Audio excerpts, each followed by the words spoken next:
পৃথিবীতে আজকে সবচেয়ে বেশি সেলিং ড্রাগ হচ্ছে গ্যাস্ট্রিকের মেডিসিন। এটা কেন হচ্ছে? প্রতিটা মানুষই গ্যাসের সমস্যা ভুগছে। সবাই কিনে খেয়ে ফেলছে। হ্যাঁ, গ্যাসের সমস্যা খাচ্ছে। আর খাবে না কেন? সবাই তো গ্যাসের সমস্যা সবারই আছে। আর সবাই খাচ্ছে না কি দেখেন না? খাচ্ছে তো আছে পোল্ট্রি চিকেন, সে বাজারের তেল, সে সিঙ্গারা চমচা। না, আমাদের পিওর খাবারে ফিরে আসতে হবে। শাকসবজি, ফলমূল, ফ্রেশ। আর এখন যে রেস্টুরেন্ট বিজনেস গুলো আপনি দেখেছেন, ওরে সর্বনাশ। সবাই আমরা বাইরে খেতে পছন্দ করি। ধানমন্ডি একটা বিল্ডিং এর মধ্যে কয়েকশো দোকান হবে।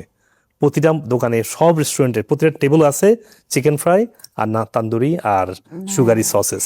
যেটা ধরে নিলেন ওয়েস্টার্ন ওয়ার্ল্ডে ওরা ঘরে রান্না করে কম, আগে যেটা ওয়েস্টার্ন ওয়ার্ল্ডের একটা কালচার ছিল, সত্য কথা বলতে গেলে আমাদের এখন জায়গায় জায়গায় একটা রেস্টুরেন্ট বিজনেস। আমরা মানে উইকেন্ড মানেই হচ্ছে আমরা বাইরে চলে যাব, বাইরের খাবার খাবো, বাট সেটার যে একটা ইম্প্যাক্ট, এই যে ওবেসিটিটা আমাদের ছোট বাচ্চাদের, তারপর ধরে নিলেন এখন টাইপ 2 ডায়াবেটিস কিন্তু এখন আর্লিও ধরা পড়ছে, যেটা সাধারণত বলা হয়ে থাকে যে একটু 30-এর পরে গিয়ে হয়তো ধরা পড়বে, তাই না? আজকে ছোট 5-7 ইয়ার্স এর বাচ্চা আমি পেয়েছি টাইপ 2 ডায়াবেটিস।